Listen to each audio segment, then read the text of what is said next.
Bapa di surga, Engkaulah gunung batu tempat perlindungan kami ya Tuhan, yang selalu membentengi seluruh hidup kami ya Bapa, dari segala yang buruk, pengaruh dari dunia yang tidak mengenal kasih Kristus.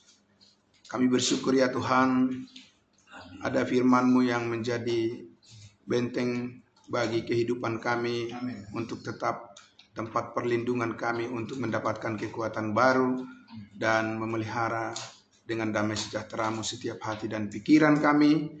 Dan nyata pada pagi hari ini ya Tuhan, semua kami sangat diberkati oleh Tuhan. Kami sambut firman-Mu, di dalam nama Tuhan Yesus kami berdoa. Haleluya. Amin. Amin. Salam Bapak Ibu Saudara yang dikasihi Tuhan Yesus. Salam, puji Tuhan. Terima kasih untuk kesempatan waktu yang diberikan bagi saya untuk menyampaikan firman Tuhan pada pagi hari ini. Puji Tuhan, kita semua sehat, diberikan semangat. Untuk kita, saudara kita yang sedang dalam keadaan sakit, kita doakan mereka sembuh dan Tuhan berkati semuanya.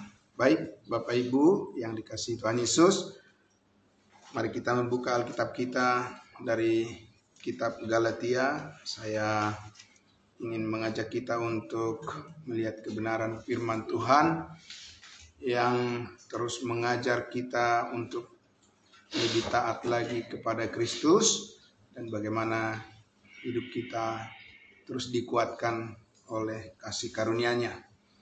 Nah, pada pagi hari ini saya ingin membawakan tema sesuai firman Tuhan dari Galatia pasal 3.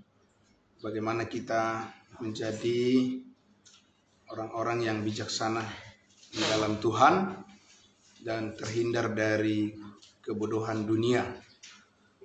Kita akan membaca dari Galatia pasal 3. Galatia pasal 3. Saya akan membacakan dari ayatnya yang pertama dan sampai ayatnya yang keempat.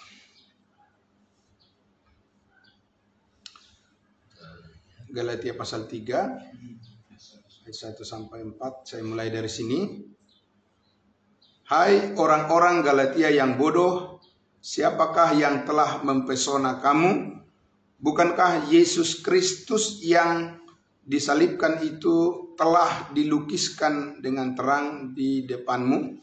Hanya ini yang hendak ku ketahui daripada kamu. Adakah kamu telah menerima roh karena melakukan hukum Taurat atau karena percaya kepada pemberitaan Injil?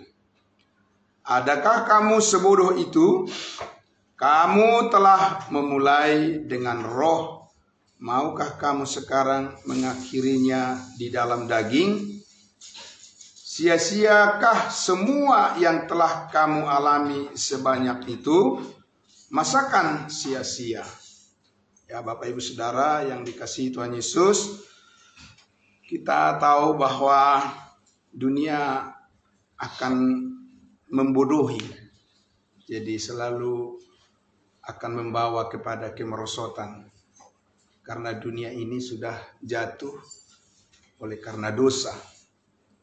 Dan sebagai orang percaya, sebagai orang-orang kudusnya Tuhan, kepada kita telah dikaruniakan Roh Kudus untuk bisa membedakan apa yang benar, apa yang baik, apa yang berkenan kepada Tuhan. Dan karena itu kita disebut berjalan di dalam terang Kristus, di dalam roh dan kebenaran. Nah, Bapak Ibu Saudara yang dikasihi Tuhan Yesus, tentunya kalau kita lihat nuansa daripada perkataan Paulus ini adalah satu teguran yang sangat keras sekali.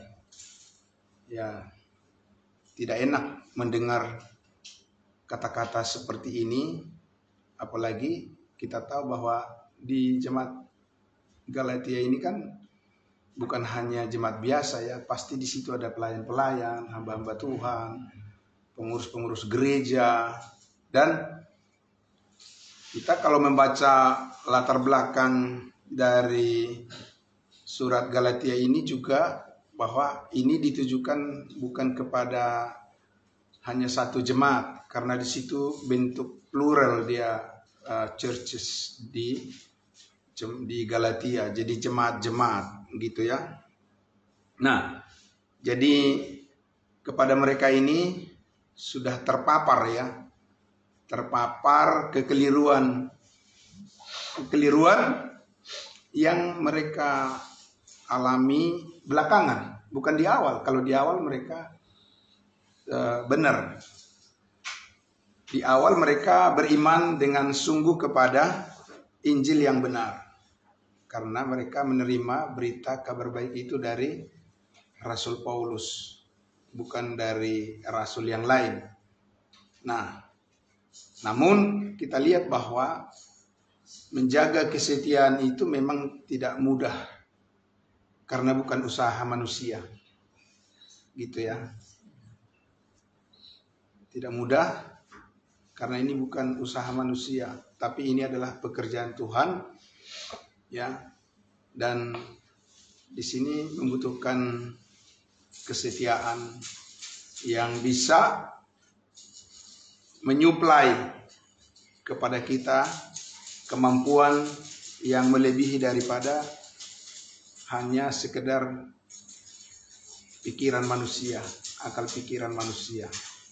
Nah, karena itulah dimulai dari semuanya dari kekuatan Allah ya, dalam pemberitaan tentang pekerjaan Tuhan ya di atas kayu salib, dan itulah yang disebut sebagai kabar baik, Injil yang menyelamatkan.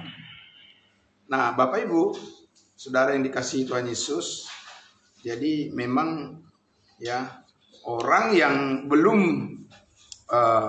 mengenal dan tidak bertumbuh di dalam kasih karunia Tuhan itu rentan ya, rentan sekali jatuh, rentan sekali terpengaruh dengan ya ketidakbenaran. Jadi itu sebabnya dalam hal mengikut Tuhan Yesus ini adalah sesuatu yang serius ya, jadi take it seriously. Tidak bisa hanya numpang lewat begitu ya. Jadi motivasi daripada orang yang sudah mengenal Kristus itu harus diperbaiki, harus diimprove ya, harus diproses dan harus dibentuk. Ya memang begitu kan, lagu-lagu pujian kita seperti bejana siap dibentuk. Nah, begitu ya kan, demikian hidupku di tanganmu. Dibentuk bukan menurut konsep pikiran kita, dibentuk bukan berdasarkan prasangka atau praduga kita, bukan juga berdasarkan imajinasi kita, karena kita tidak mungkin bisa mengetahui dengan tepat seperti apa Allah punya rencana terhadap kehidupan kita menurut gambar dan rupa Kristus. Ya. Nah, tapi Allah sendiri memberikan itu bagi kita semua sebagai sumber informasi yang akurat dari firman Tuhan. Itu yang luar biasa. Artinya kita tidak harus keliru. Ya kan, orang percaya itu tidak mesti jatuh. Ya kan? Orang Kristen itu tidak mesti harus mengikuti jalan dunia ini, tidak mesti ya menyerah dengan keadaan, tapi kita harus tetap bangkit mengikuti apa yang benar. Itulah sangat luar biasanya, bangga kita mengikuti Yesus karena kita mempunyai buku panduan gitu ya, kompas untuk mengarahkan kehidupan kita supaya kita tidak tergelincir dan tidak jatuh, tidak sampai tergeletak, tapi tetap bisa bangkit lagi, berdiri lagi untuk hidup menurut pimpinan Roh Kudus. Nah, jadi kalau kita lihat di sini, mengapa saya katakan tadi tidak enak didengar, ya kan? Karena apa? Paulus mengatakan, hai orang-orang Galatia yang bodoh. Nah, di sini stupid. Ya, itu bukan hanya maksudnya Orang bodoh itu istilahnya di sini bukan berbicara misalnya orang yang belum bersekolah, ya kan belum tahu apa-apa ya. Kalau belum bersekolah tidak bisa disebut dia bodoh karena memang dia belum belajar kan. Tapi di sini orang-orang yang sudah belajar, yang sudah tahu kebenaran, tapi akhirnya meninggalkan pengertian yang benar itu dan menganut pengertian yang keliru. Nah, inilah ya kan, jadi mengganti ya emas dengan dengan jerami ya, rumput kering, jerami dan kayu bakar gitu ya. Jadi dianggap itu adalah jadi stupid ini lebih kepada moral, ya kan, moralitas. Nah, moralitas ini diukur dari mana, ya kan? Bukan diukur dari kultur atau dari tradisi atau dari satu karya pemikiran daripada manusia atau kelompok tertentu. Tidak, ini diukur dari kebenaran Kristus. Jadi kalaupun bangga misalnya manusia dengan berbagai macam karya-karya yang bisa ditampilkan, ya kita orang yang percaya pada Yesus tidak boleh latah gitu ya. Kita bisa menghargai sebuah karya seni dan sebagainya, budaya, kultur dan tradisi, tapi kita tidak bisa berpuas diri lalu menganggap bahwa kita sudah di posisi yang tepat. Tidak bisa. Karena apa? Karena Tuhan itu punya standar, ya kan? Dia punya standar dan standarnya itu ada di dalam Kristus. Nah, dan ini adalah merupakan sebuah proses yang tidak akan berkesudahan selama kita ada di dunia ini. Makanya kita membutuhkan ketaatan yang berkepanjangan, kesetiaan yang berkepanjangan, ya kan, yang berkelanjutan, ya kan, dan yang punya progres. Ya kan, orang Kristen seharusnya ya tidak bisa hanya puas diri hanya dengan kebiasaan begitu saja, karena Tuhan itu unlimited, ya, Tuhan itu tidak terbatas. Maka kalau kita di dalam Dia, ya kita juga bisa terus berkembang, bertumbuh namanya, menjadi dewasa, menjadi matang melalui berbagai ujian, pencobaan yang kehidupan yang tidak bisa kita hindarkan dari kehidupan di dunia ini. Kita bermacam-macam, tantangan kita berbeda-beda, tapi judulnya adalah semua permasalahan itu tujuannya adalah ingin menenggelamkan kita supaya kita menyerah, kan begitu. Nah, jadi di sini yang keliru apa kalau begitu di jemaat Galatia ini? Kekeliruan mereka itu adalah mengganti jalan kehidupan. Nah, ya, jadi the way of life yang sudah mereka terima sebagai manusia baru, ya, ciptaan baru, new creation, itu digantikan kembali lagi kepada cara pola-pola kehidupan yang diajarkan oleh dunia. Nah, jadi makanya disebut tadi, hai kamu orang Galatia yang bodoh. Nah, selanjutnya dikatakan di situ, siapakah yang telah mempesona kamu? Jadi jangan anggap remeh dengan lingkungan yang buruk, ya. Itu pasti mempengaruhi, ya, perkembangan pribadi-pribadi orang, ya kan. Jadi ada satu orang filsuf dari Inggris itu yang yang terkenal dengan teori tabula rasa itu kan. Nah, jadi dia bilang bahwa manusia itu lahir seperti kertas putih katanya. Jadi apa yang ditulis, dicoret atau digambar di situ, ya itulah yang akan menjadi nyata. Nah, itu teorinya dia. Nah, jadi di sini kita lihat bahwa firman Tuhan katakan juga di Korintus itu pergaulan yang buruk, ya, merusakkan kebiasaan yang baik. Nah, ya mungkin filsuf itu ambil dari Alkitab juga kali ya, karena dia dari Inggris pasti ya kan, dia juga tahu, dia juga membaca Alkitab. Nah, namun yang sangat luar biasa adalah di sini kita tidak mesti harus dipengaruhi oleh lingkungan, tapi kitalah yang mempengaruhi lingkungan itu karena kita adalah terang. Sedangkan lingkungan itu adalah kegelapan. Sekecil apapun terang yang bisa kita pancarkan, pokoknya terang aja. Begitu ya kan? Nanti terang dengan terang akan bergabung menjadi besar dan menjadi nyata, dan kita tahu bahwa pada akhirnya adalah terang itu adalah kemenangan. Nah, Bapak Ibu Saudara yang dikasihi Tuhan Yesus, jadi siapakah yang telah mempesona kamu? Katanya. Jadi penyesatan itu bukan dari hal-hal yang apa namanya, yang seram-seram kelihatannya, halus gitu ya. Iya, begitu. Jadi kalau yang seram-seram misalnya tampil seperti bertanduk, ya kan, kemudian matanya merah, dan kemudian ya kan, ya kakinya banyak, misalnya tangannya banyak, itu gampang diidentifikasi, gampang dilihat secara kasat mata.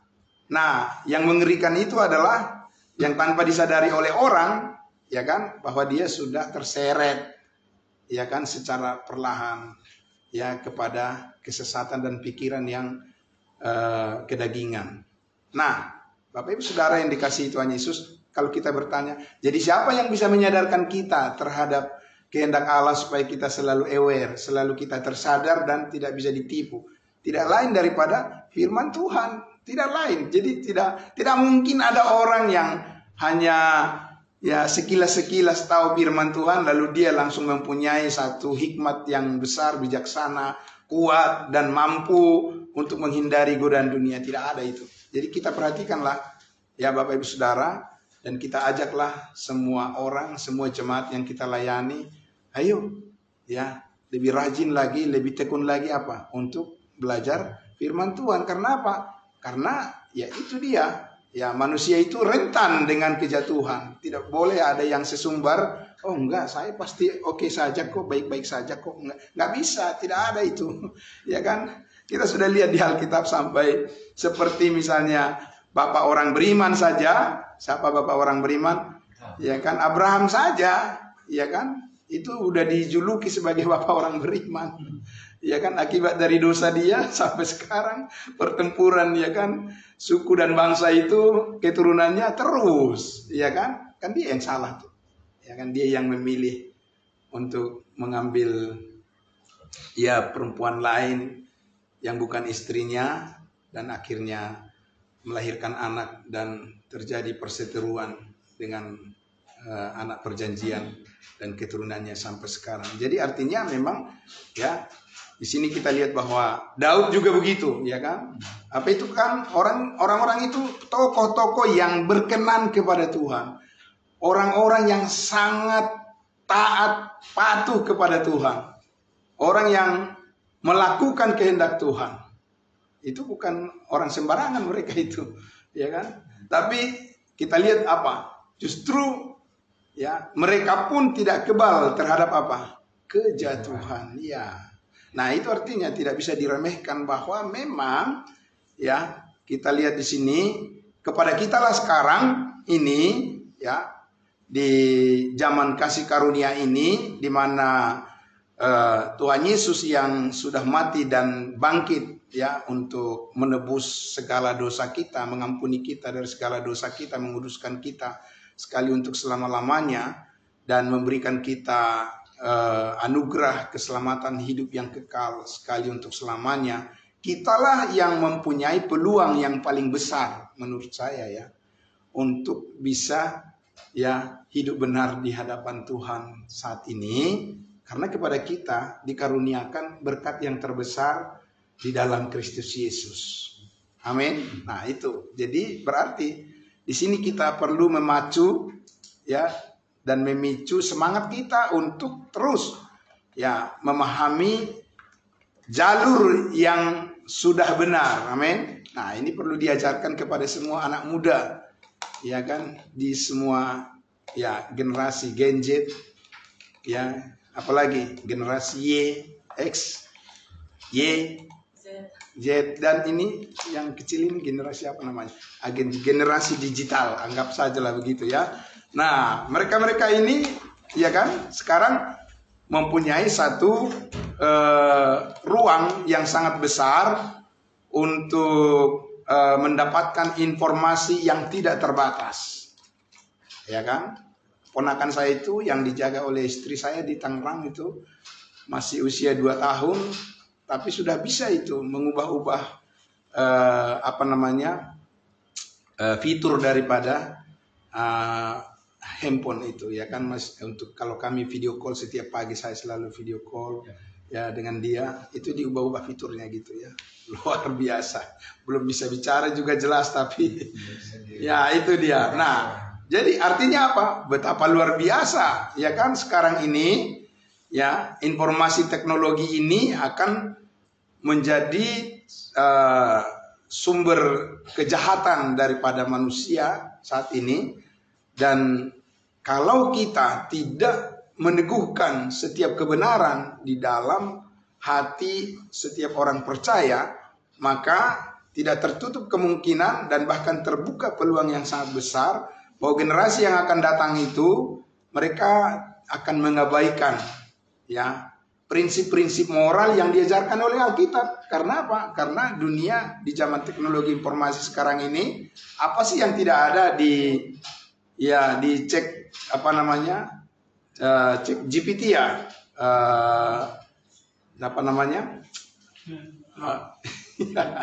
ya itu kan yang sangat luar biasa. Apa aja bisa ditanyakan di sana, ada semua.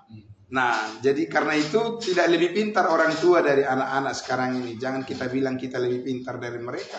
Karena apa? Mereka sudah mempunyai sumber informasi yang melebihi daripada kemampuan kita berpikir sebagai orang tua. Nah, pertanyaannya, lalu kita akan mengajarkan mereka apa supaya tetap bisa nyambung gitu. Nah, firman Tuhan yang kebenaran yang sangat luar biasa. Kalau kita lihat tadi di Galatia pasal 3 ini, ya, masih di ayat 1 dikatakan, ya, bukankah Yesus Kristus yang disalibkan itu telah apa? Telah dilukiskan dengan terang di depanmu. Amin. Nah, ini jadi penggambaran image ya kan daripada Kristus yang adalah kebenaran yang mutlak, yang absolut itu, yang beyond, melampaui daripada semua pikiran manusia termasuk teknologi dan segala macam ilmu pengetahuan. Penggambaran itu harus terus-menerus kita sampaikan, ya, harus kita ajarkan. Supaya apa? Supaya kebenaran itulah yang mengikat hati orang-orang ya muda, ya anak-anak muda sekarang ini, dan juga orang tua, dan kita mempunyai kesatuan di situ. Amin. Nah, kalau kita sudah mempunyai kesatuan pemikiran di situ, di dalam kebenaran itu, damai sejahtera Tuhanlah yang ada pada kita. Itulah yang kita alami. Amin. Maka semua akan menjadi bijaksana, mengambil ya tindakan perbuatan yang selaras dengan apa yang menjadi pokok-pokok daripada iman yang kita mengerti bersama bahwa itu adalah jalan hidup kita. Jadi tidak terjadi pertentangan, ya kan? Tidak terjadi perselisihan, tidak terjadi pertikaian, dan tidak terjadi perpecahan di antara orang-orang yang memang sudah menaruh harapannya kepada Kristus. Amin. Itu yang sangat luar biasa. Makanya dikatakan situ, bukankah Yesus Kristus ya yang disalibkan itu? Ya, jadi di sini kita lihat bahwa salib itulah tempat kita untuk selalu bersatu. Amin. Jadi orang yang sudah jatuh ke dalam dosa, dia harus kembali kemana? Ke salib.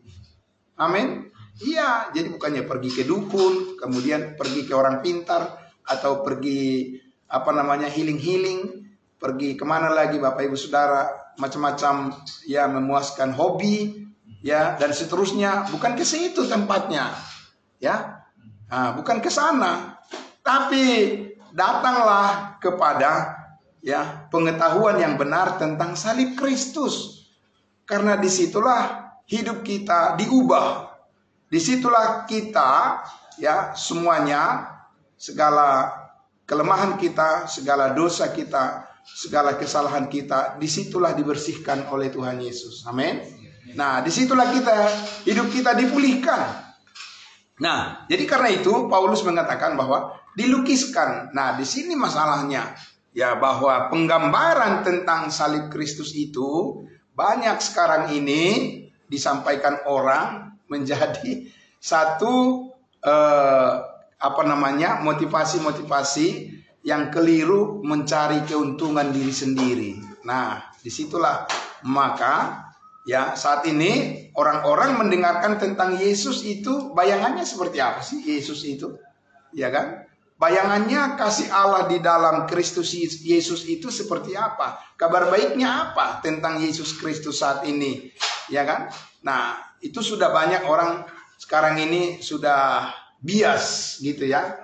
Bias. Jadi sudah melantur gitu ya. Bukan lagi tentang, ya, pengorbanan Kristus di atas kayu salib itu yang menjadi pokok-pokok pemberitaan saat ini, tapi sudah berbicara tentang, ya, kebaikan-kebaikan, segala berkat-berkat, ya, dan sebagainya, hal-hal yang duniawi, hal-hal perubahan-perubahan yang tidak berhubungan dengan, ya, rencana Tuhan di kekekalan, tapi manusia sudah dininabobokan, ya, gitu ya. Sudah terlena dengan apa yang paling menarik dianggapnya di dunia ini.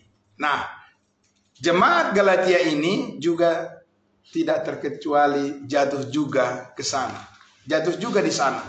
Nah, sehingga, ya, Paulus katakan, ya, di ayat 2 menjelaskan fakta yang sebenarnya, bahwa mereka itu, ya, sudah jatuh kepada ilusi, ya, hayal mereka sendiri tuh.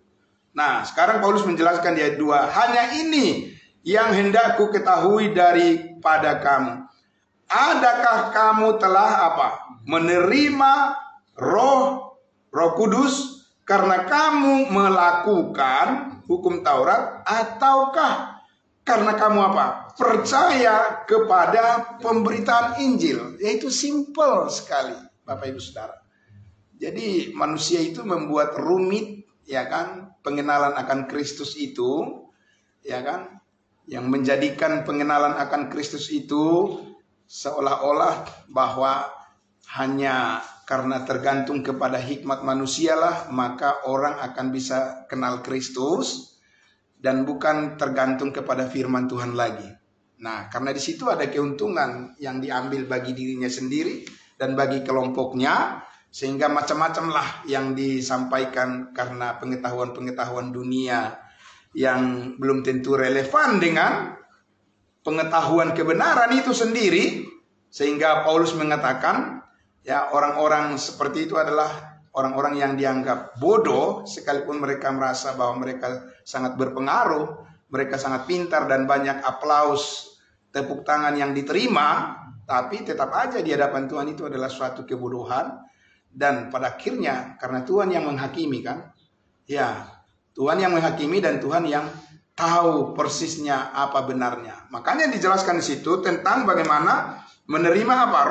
Roh Kudus. Menerima Roh Kudus bukan karena kamu melakukan sesuatu, bukan karena kamu berusaha sesuatu, ya, bukan karena kamu teriak-teriak dan sebagainya, ya, tapi karena apa? Karena kamu percaya kepada Injil. Amin. Sesimpel itu.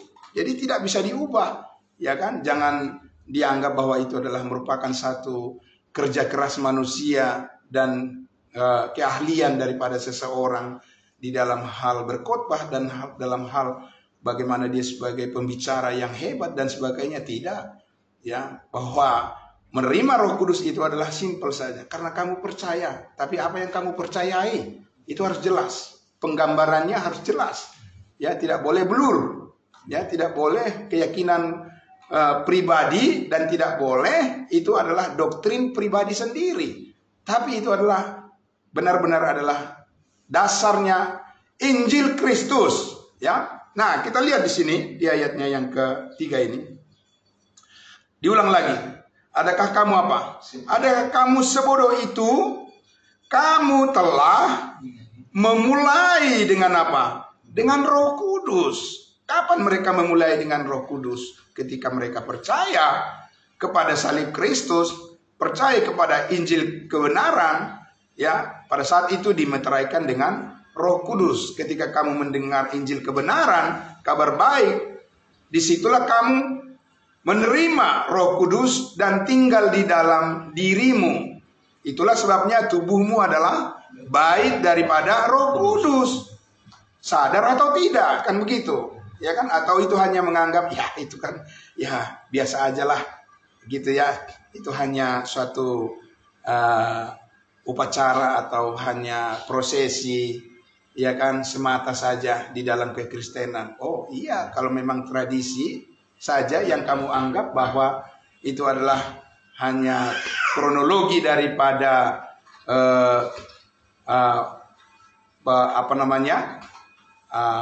liturgis di dalam kekristenan, ya, maka memang akan menganggap bahwa itu hanya numpang lewat saja, hanya sekedar pengalaman biasa. Tapi itu bukan pengalaman yang biasa. Bahwa ketika kita percaya bahwa kita sudah pasti diselamatkan, sebenarnya di situ ada satu manifestasi daripada kuasa Allah yang terbesar.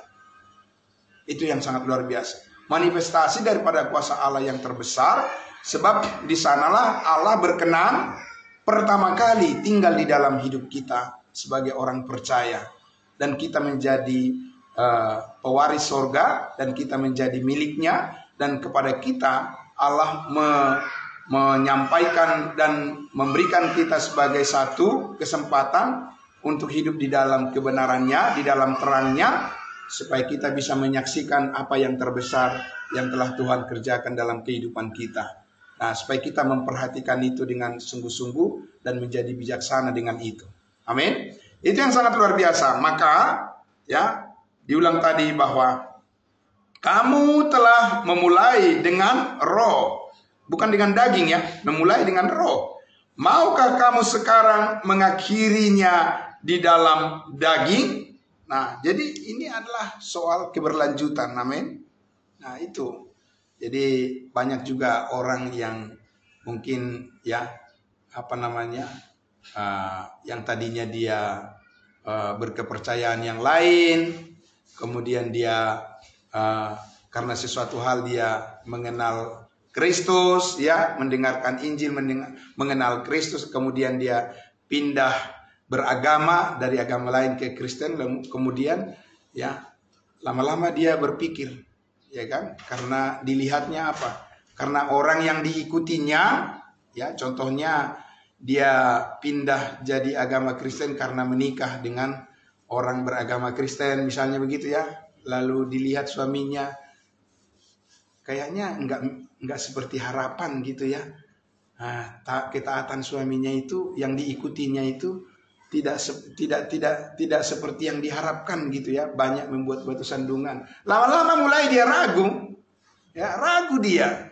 Karena apa? Jangan-jangan salah saya meninggalkan agama saya yang dulu gitu, ya, kepercayaan saya yang dulu kayaknya salah nih gitu, ya. Karena apa?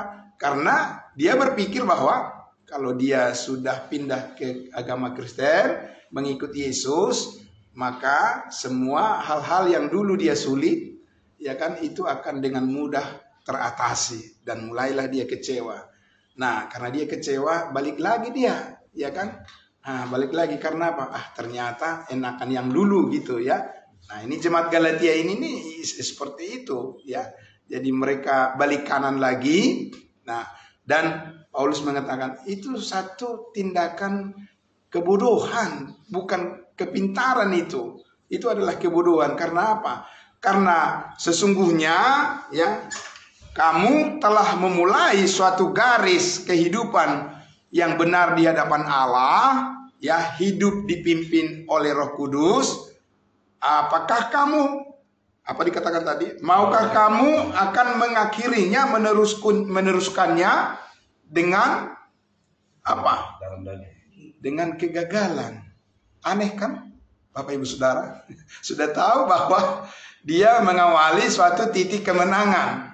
Lalu di dalam perlombaan itu kemudian di tengah jalan dia berpikir apa? Kayaknya salah ini gitu ya kan. Dan akhirnya dia memilih jalan untuk gagal. Memang secara pikiran kalau kita pikir-pikir, iya ya, ternyata memang itulah ya, jalan pikiran manusia itu harus diasah dan dilatih terus supaya ya ketaatan kepada Roh Kudus itulah yang mendominasi, itulah yang menguasai, mengontrol ya kehidupan kita dan pikiran kita, sehingga bisa secara konsisten terus hidup di dalam kebenaran. Nah, ayat 4-nya dikatakan, sia-siakah semua yang telah kamu alami sebanyak itu? Masakan sia-sia? Diulang-ulang lagi. Karena apa? Hukum pengulangan itu penting, ya kan?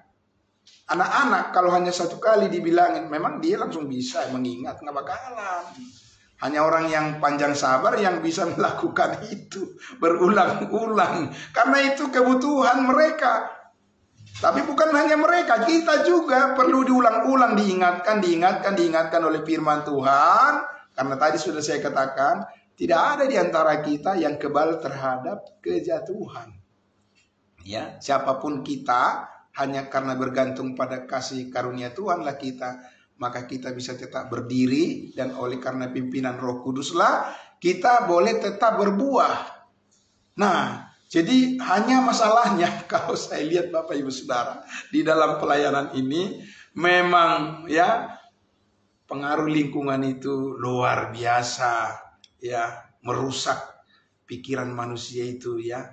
Jadi karena kita tidak bisa mengontrol pergaulan seseorang, ya kan, di handphonenya itu mungkin ya bukan 10 grup, mungkin sampai 15 grup, entah grup dari mana-mana aja ditambah-tambahkan aja, mau aja dia ditambah-tambahkan dia gitu ya, ditambah-tambahkan, nggak mau dia keluar dari situ, dia tidak tahu tujuan grup itu apa. Sampai habis waktunya, ya kan, hanya ngeliatin grup, pekerjaannya nggak dilakukan. Seorang istri hanya merespon di grup itu terus, buka lagi grup ini, akhirnya ribut sama suaminya karena pekerjaannya nggak dilakukan. Nah, Bapak Ibu sekalian, jadilah bijaksana. Tidak semua orang yang mengajak kita untuk masuk ke dalam grup itu kalau tidak jelas maksud dan tujuannya, untuk apa? Amin Bapak Ibu Saudara. Nah, itu penting. Nggak perlu saya kalau dimasukkan saya ke grup, saya lihat di situ apa nih, saya lihat dulu nih, ya kan, saya periksa orang-orang yang di situ ada yang saya kenal atau tidak. Kalau ini saya langsung keluar, mohon maaf ya, keluar saya. Karena apa? Itu jerat, ya. Nah, bayangkan Bapak Ibu Saudara, ya mungkin di handphone kita masing-masing ini bukan hanya 5 grup, 10 grup, 15, 20. Nah, itu menghabiskan waktu kita Bapak Ibu Saudara untuk kepo, cari-cari tahu apa yang dikirimi orang di situ. Buat apa? Dan akhirnya itu pikiran kita itu udah lelah, capek, dan tidak berminat lagi untuk mendengarkan firman Tuhan, tidak berminat lagi untuk membaca Alkitab. Karena apa? Udah lelah, capek, ya kan? Padahal kita perlu fresh. Amin. Makanya di pagi hari kita bangun, bersyukur kepada Tuhan, bersaat teduh. Ya karena apa? Fresh. Ya kan, baru saja kita menikmati masa tidur kita di hadapan Tuhan, dan bangun pagi kita berterima kasih kepada sumber kekuatan dan damai sejahtera kita, dan karena itu kita ingin terus seperti itu dan jangan pernah mengubahnya. Kalau saya, prinsip saya seperti itu Bapak Ibu sekalian.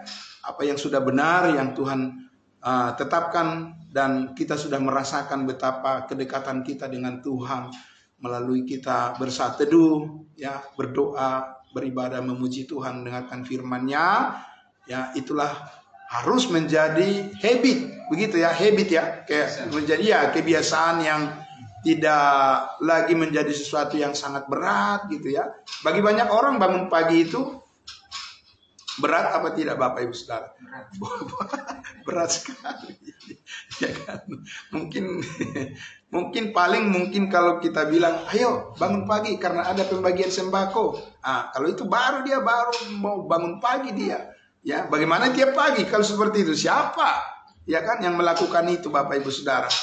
Tapi Bapak Ibu Saudara yang dikasihi Tuhan Yesus, kita tahu bahwa ya cara Tuhan mendidik kita, melatih kita untuk hidup di dalam pimpinan Roh Kudus ini sebenarnya adalah maksud Tuhan supaya kita menikmati seluruh janji Tuhan yang telah dinyatakan kepada kita dalam firman-Nya.